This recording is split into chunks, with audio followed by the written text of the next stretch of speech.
chosen ones, right now, a group of billionaires, the kind who don't usually gather unless empires are falling or fortunes are being made, are talking about you. But here's the twist that's about to flip your entire understanding of what's been happening to you. They're not plotting against you anymore. They're scrambling to figure out how you survived what should have been your complete annihilation. These bigwigs, these power brokers who thought they had you figured out, are now staring at evidence that's making them question everything they believed about power, about justice, and about the force that protected you when their entire system was weaponized against you. The conversation started 3 hours ago with nervous energy. Someone dimmed the lights and pulled up the presentation they thought would be routine damage control. Instead, what they uncovered has them loosening their ties and ordering stronger coffee. Because what they discovered isn't just that they were wrong about you. They discovered that someone played them like pawns in a game so sinister that even these hardened executives are struggling to process it. Someone wanted you buried, not fired, not transferred, buried, and they almost succeeded. But first, let me tell you what you already felt in your bones. About 3 months ago, the air around you changed. People who used to greet you warmly started avoiding eye contact. Meetings you should have been invited to happened without you. Projects you were leading suddenly had new managers. You felt it, that shift, that cold wind that blows through your life when unseen forces are moving against you. You probably thought you were being paranoid. You weren't. Your spirit was warning you that someone had painted a target on your back, and the hunters were already in position. The meeting that's happening right now started because of an investigation that backfired spectacularly. See, they thought they were investigating you for something massive, the kind of thing that doesn't just end careers but destroys entire bloodlines. Someone had presented them with what looked like airtight evidence, documents with your signature, photographs that seemed to place you at scenes you'd never been to, witness testimonies that painted you as the mastermind of something so dark that even speaking it aloud would change how people see you forever. But let me paint you the picture of exactly how this conspiracy began. 6 months ago, your ex sat in a coffee shop with someone you considered family. They weren't discussing the weather or catching up on old times. They were architecting your destruction with the precision of military strategists planning an invasion. Your ex had brought documents, financial records they'd stolen from your personal files, photographs they'd taken when you trusted them with your vulnerability, private information that only someone who'd been intimate with your life would possess. The family member across from them was taking notes, not just casual observations, detailed notes about your schedule, your habits, your passwords that you'd mentioned in passing. They were documenting your vocal patterns so they could mimic them. They were studying photos of you from different angles so they could perfect their impersonation. This wasn't a crime of passion. This was premeditated destruction, with a price tag attached. The $200,000 kept coming up in their conversation. That's what they calculated they could get from various insurance policies, fraudulent claims, and the assets they could seize once you were out of the picture. They had spreadsheets, actual spreadsheets calculating the return on investment of your destruction. Your life had been reduced to a profit and loss statement, and they decided you were worth more dead than alive. These executives, these decision-makers who pride themselves on being 3 steps ahead, got played, but they didn't know it yet. They launched their investigation with the kind of resources usually reserved for taking down criminal enterprises: private investigators, financial auditors, digital forensics experts, even people who specialize in reading body language and detecting deception. They threw everything at you because they were convinced you were guilty of something unthinkable. The lead investigator, a woman who'd spent 30 years uncovering corporate fraud and criminal conspiracies, was certain she'd have you convicted within weeks. She'd seen the evidence. The paper trail was perfect. Too perfect, she realizes now. But at the time, she was convinced you were the most sophisticated criminal she'd ever pursued. She assigned her best team to shadow you. They tracked your movements, monitored your communications, analyzed your financial transactions going back years. Here's where the story takes its first divine turn. Every single trap that was set for you failed. Not some of them, all of them. The meeting you were supposed to attend where they planned to confront you. You got mysteriously delayed in traffic. Not just any traffic. A 3-car pileup that happened exactly where you would have been if you'd left on time. The accident was minor. Nobody was seriously hurt, but it created a delay that saved you from walking into an ambush that would have destroyed your career in front of witnesses. The documents they were going to use to incriminate you. A system glitch corrupted the files hours before the presentation. But not just any glitch. The IT department later discovered that the corruption occurred at the exact timestamp when the forged signatures were added to the documents. It was as if the digital universe itself rejected the false evidence. The backup files suffered the same corruption at the same moment, something the tech team said was statistically impossible. The witness who was supposed to deliver the killing testimony, they developed a sudden crisis of conscience and refused to lie. But here's what really happened. The night before they were supposed to testify against you, they had a dream. In that dream they saw themselves telling the truth. They saw the consequences of their lies, not just for you but for their own soul. They woke up at 3:33 a.m. in a cold sweat and decided they couldn't go through with it. They called the investigators and recanted everything. If this message is hitting your spirit right now, if you're feeling that recognition in your chest, hype this video so more chosen ones can discover what's really happening behind the scenes of their persecution.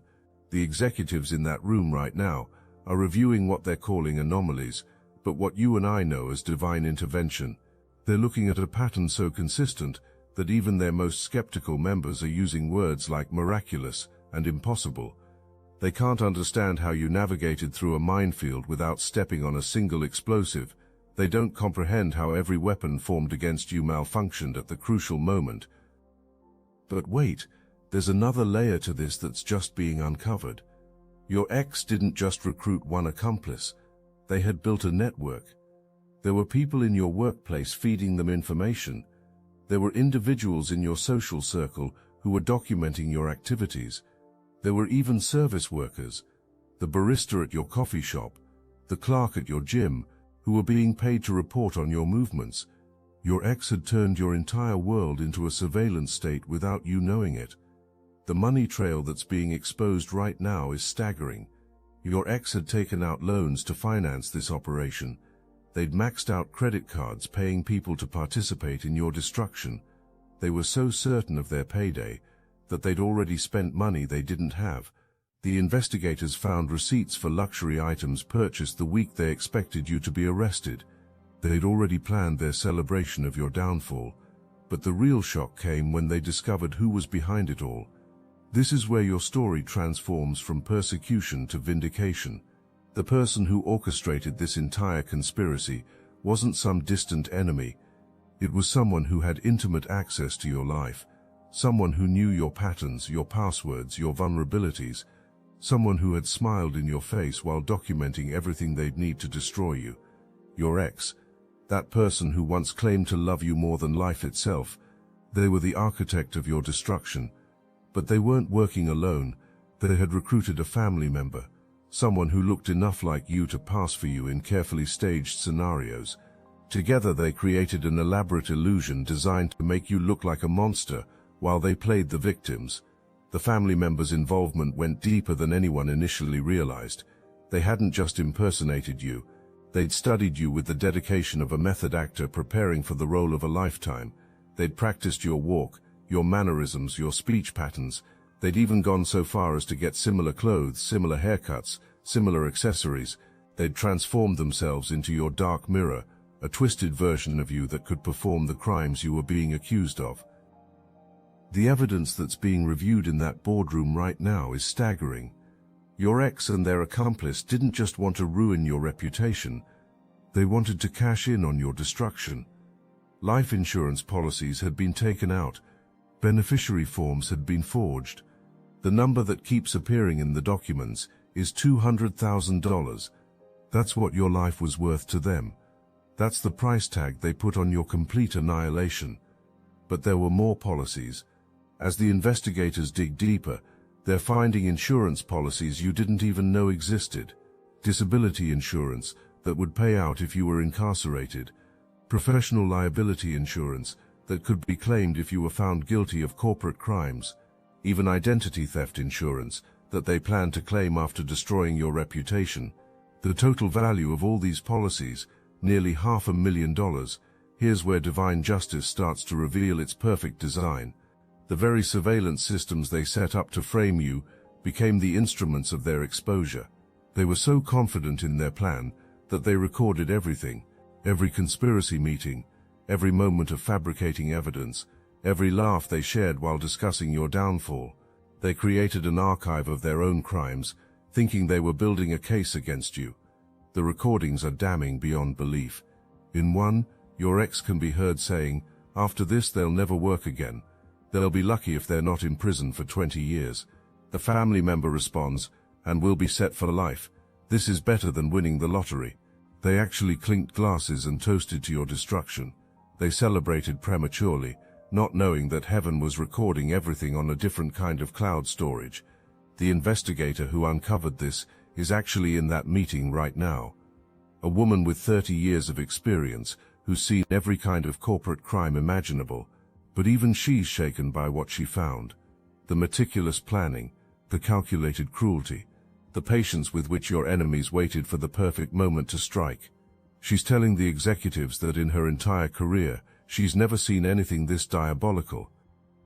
She's now showing them something that just arrived on her desk. Screenshots from a hidden social media account your ex was maintaining. They were documenting your destruction in real time, sharing updates with a small group of co-conspirators. The posts read like a serial killer's diary. Day 47. They still don't suspect anything.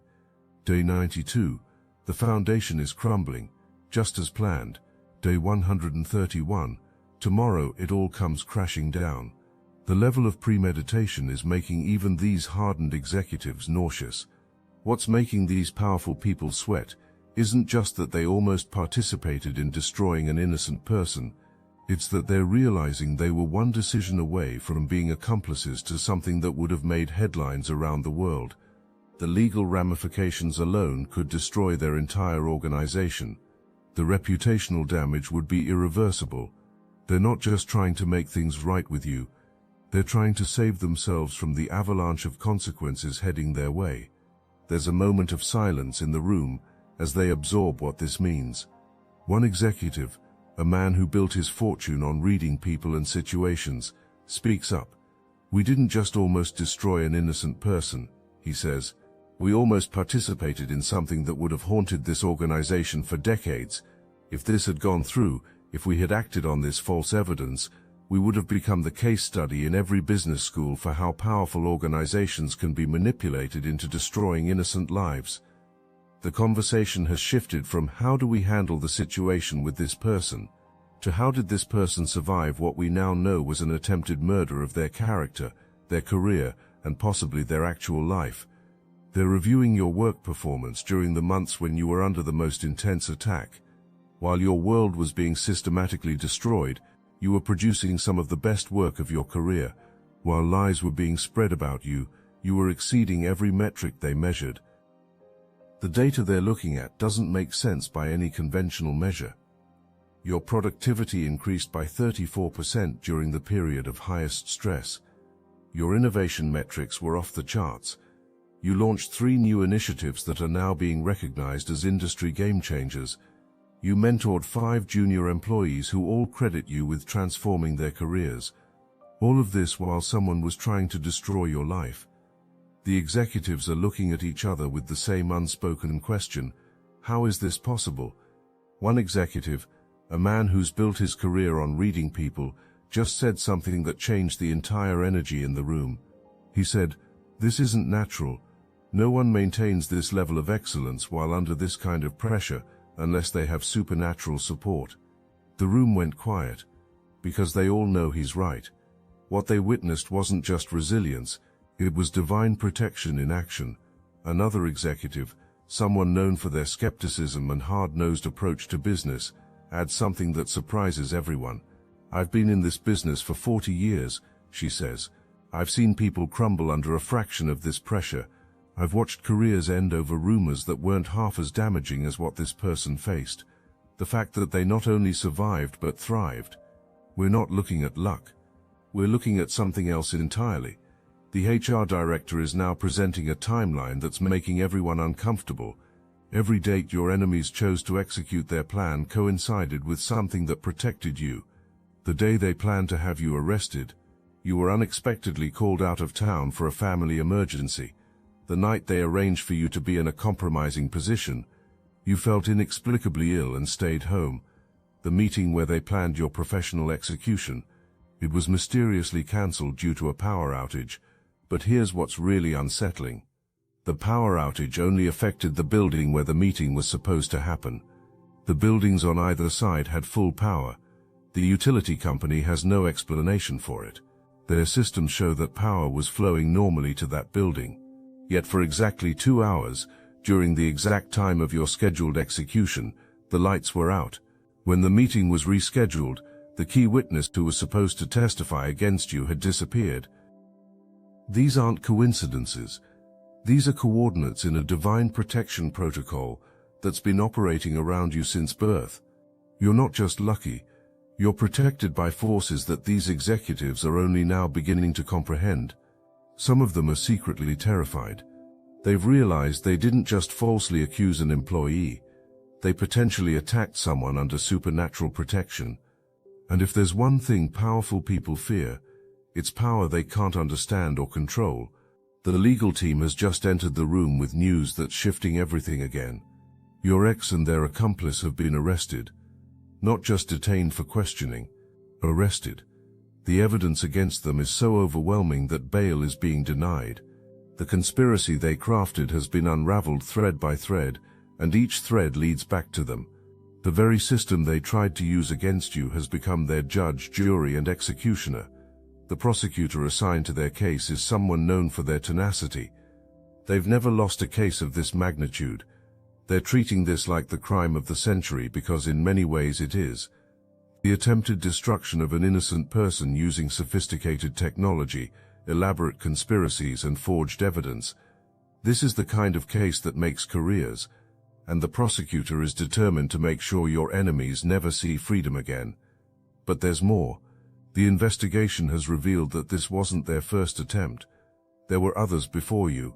Other lives were destroyed, other careers ended, other people who didn't survive what you survived. You weren't just their target, you were supposed to be their masterpiece, the culmination of everything they'd learned from their previous victims. Except this time, they hit a wall they couldn't see, a protection they couldn't penetrate, a force they couldn't overcome. The investigators have found evidence of at least 3 other victims, people whose lives were systematically destroyed using similar methods. But those people didn't have what you have. They didn't have divine protection. They didn't have heaven's hedge around them. Their stories ended in tragedy. Yours is ending in triumph. And the executives in that room are beginning to understand that they're witnessing something unprecedented. The CFO just pulled up your file and discovered something that has everyone leaning forward. During the exact period when you were being hunted, when every system was turned against you, when your enemies were certain they had you cornered, you were quietly building something extraordinary. Projects that weren't on anyone's radar, innovations that nobody saw coming, connections that would prove invaluable. While they were trying to bury you, you were planting seeds that are now growing into forests. You filed 7 patents during this period, 7 innovations that are now being fast-tracked because of their potential to revolutionize the industry. You established partnerships with 3 international organizations that are now bringing millions in revenue. You developed a training program that's being adopted company-wide. All of this while someone was actively trying to destroy you. The executives are looking at these achievements and realizing they're not looking at a regular employee. They're looking at someone operating on a different level entirely. This is what's really impressing them. Not just that you survived, but that you thrived. Not just that you endured, but that you evolved. The pressure that was meant to crush you transformed you into a diamond. The fire that was meant to consume you forged you into something unbreakable. They're looking at your transformation and realizing they're dealing with someone extraordinary. The head of security just revealed something that has everyone stunned. The digital evidence your enemies created using AI and deepfake technology was so sophisticated that it fooled their initial investigators. But when they enhanced the images, when they really examined the metadata, they found something inexplicable: timestamps that didn't exist, geographic coordinates that pointed to nowhere, IP addresses that traced back to servers that had been destroyed years ago. It was as if the universe itself was rejecting the false evidence. One image in particular has them baffled. It supposedly showed you at a location where criminal activity was taking place, but when they analyzed the shadows in the photo, they discovered something impossible. The shadows were falling in multiple directions, as if there were 3 different light sources. When they checked the weather data for that day and time, it was overcast. There should have been no shadows at all. The fake evidence was literally defying the laws of physics. Now they're discussing what to offer you, not because they're generous, but because they're terrified of what happens if this story goes public. They know you could destroy them with a single press conference. You could liquidate their entire operation with one lawsuit. You hold the kind of power that keeps executives awake at night, and they need to make you an offer you can't refuse. The compensation package they're structuring isn't just about money, though the numbers they're discussing would secure generational wealth. They're talking about creating a position that doesn't exist yet, a role that would give you oversight over the very systems that were used against you. They want to make you the guardian of justice within their organization. They want your divine protection to become their corporate shield. The base salary they're proposing is 10 times your current compensation.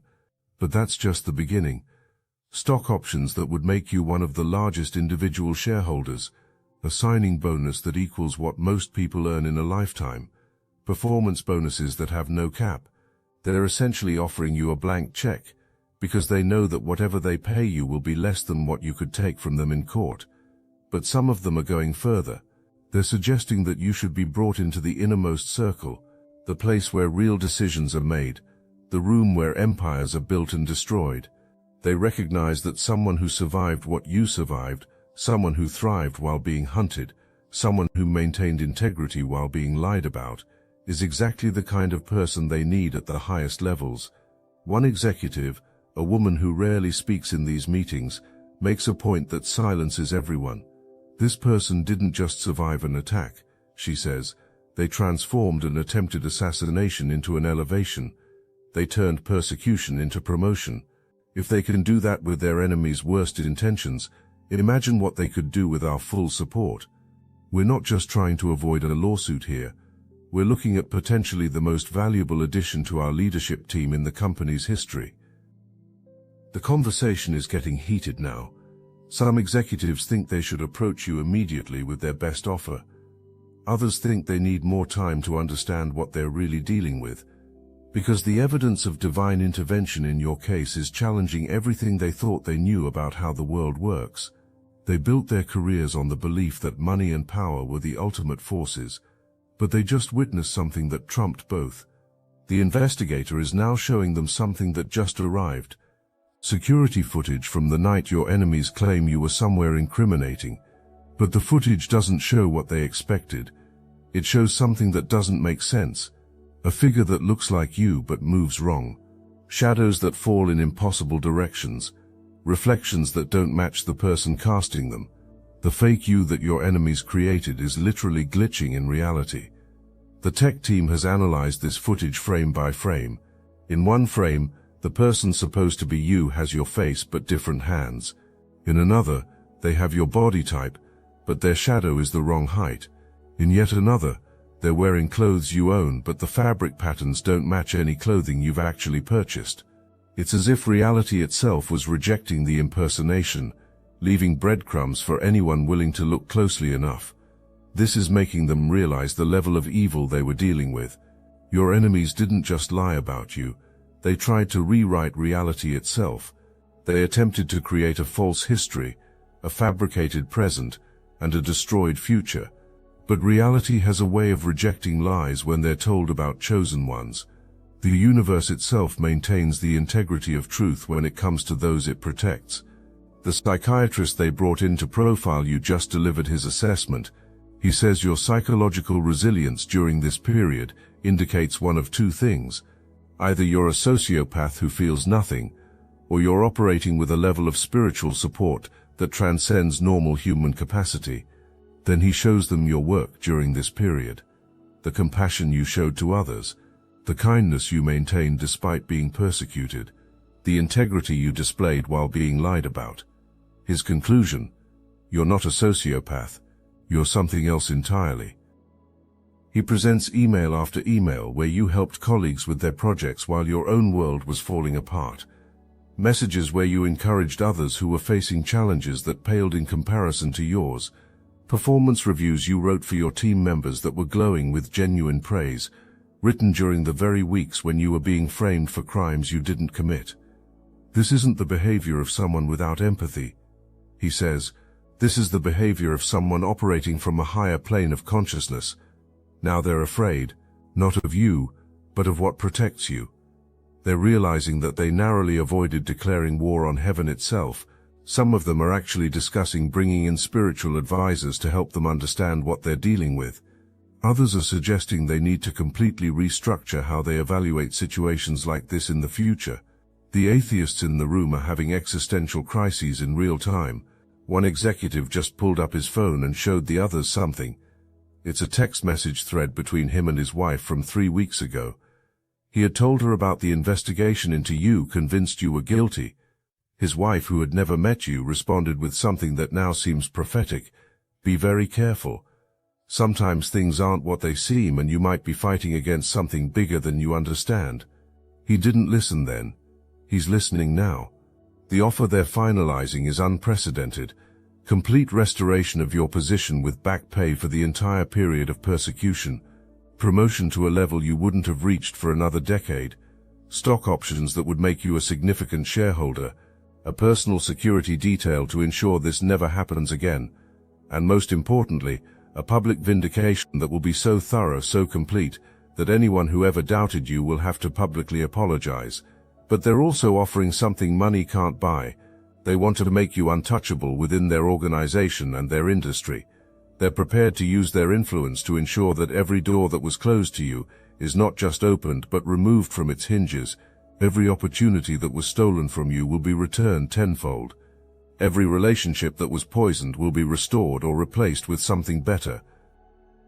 They're even discussing creating a new division within the company with you at its head. A division focused on innovation and integrity.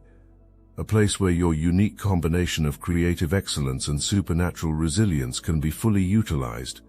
They're talking about giving you a team, a budget, and the autonomy to build something that reflects the very qualities that helped you survive their attempted destruction.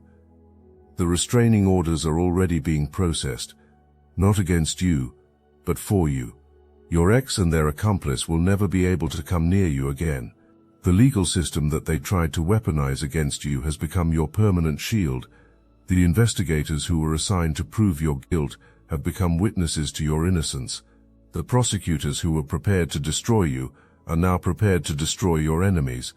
But it goes beyond restraining orders. They're implementing what they're calling a protective protocol around you. Any communication about you will be monitored. Any investigation involving you will require multiple levels of approval. Any complaint against you will be scrutinized with the assumption that it could be another attack. They're essentially building a fortress around your professional life to ensure that no one can ever attempt this again. As this meeting enters its 5th hour, something significant is happening. These executives are transforming from your judges to your advocates. They're not just trying to avoid a lawsuit anymore. They genuinely want to recruit you to their highest levels, because they've realized that someone who can survive what you survived while maintaining excellence is exactly the kind of leader they need. The conversation has evolved into something none of them expected. They're discussing how your experience could transform their entire organization, how your supernatural resilience could be taught to others, how your ability to maintain integrity under pressure could become the gold standard for leadership development.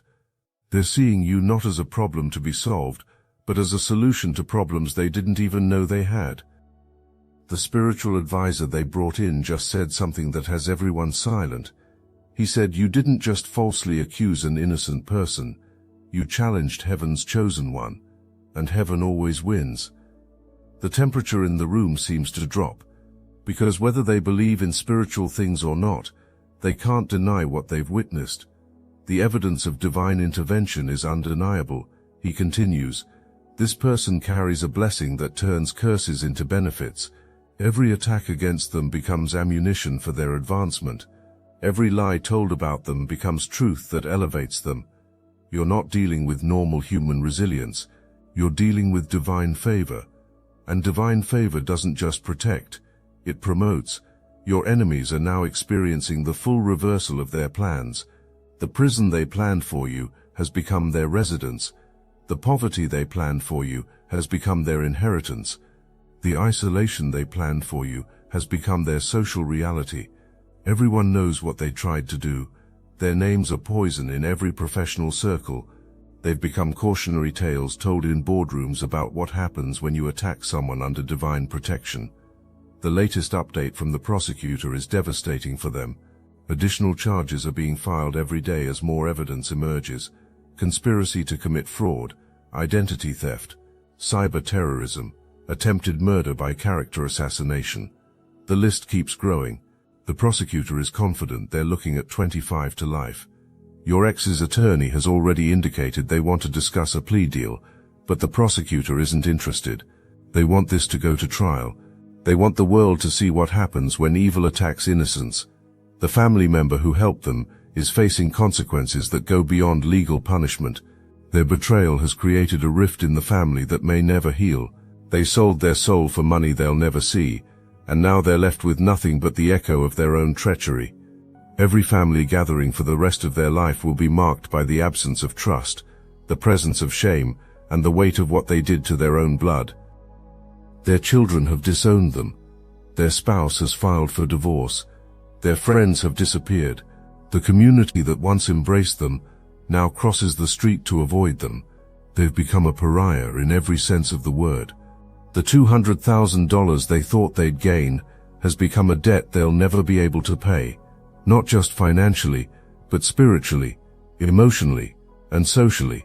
But you're about to experience elevation that you couldn't have imagined, not just restoration but transformation, not just vindication but glorification.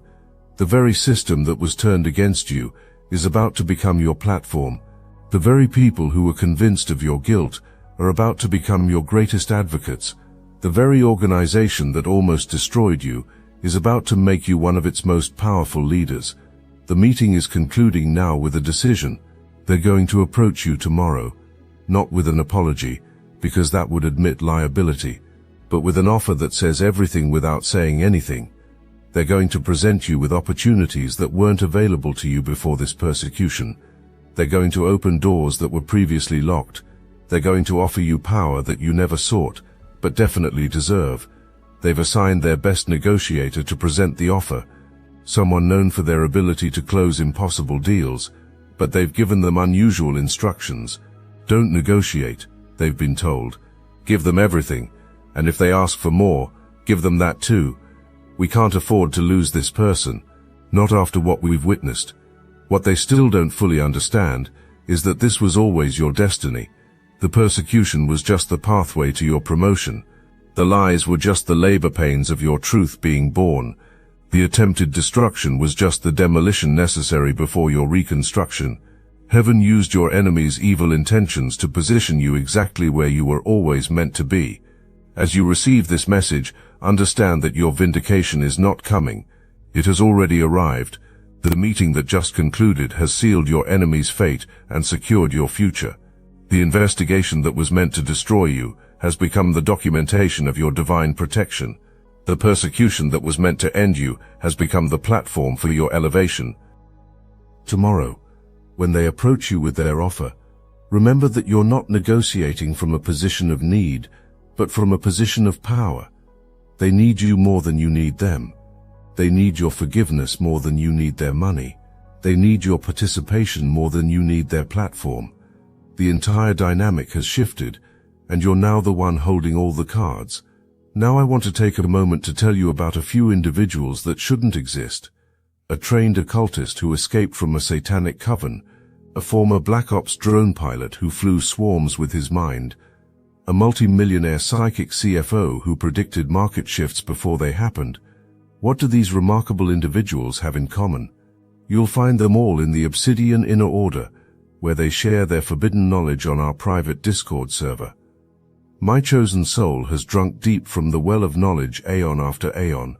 In this incarnation, these extraordinary individuals became my allies in the Obsidian Inner Order.